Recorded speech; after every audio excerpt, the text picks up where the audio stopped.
علاج الكحة وحساسية الصدر بإذن الله جبت لك الحل. خلونا نتابع. السلام عليكم ورحمة الله.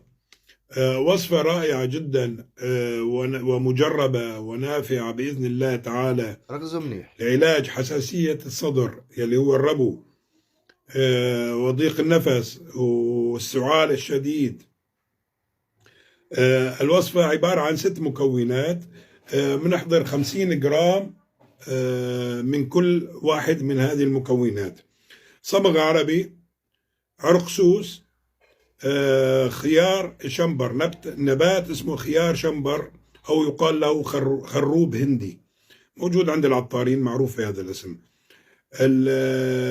الشراب رمان، دهن لوز حلو، سكر نبات، 50 جرام مثل ما قلنا من كل مكون من هذه المكونات.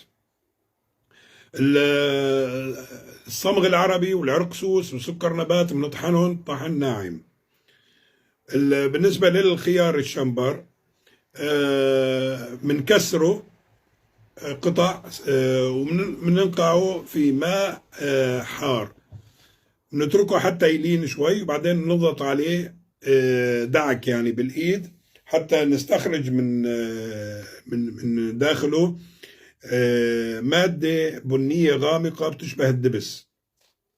هذه المادة اللي بدنا نستعملها بالوصفة. ناخذ هالمكونات ال6 بنضربهم في الخلاط مع بعض، نحطهم في الخلاط ونخلطهم، بيطلع عنا عصير من هذه الوصفة، بنحفظه في الثلاجة.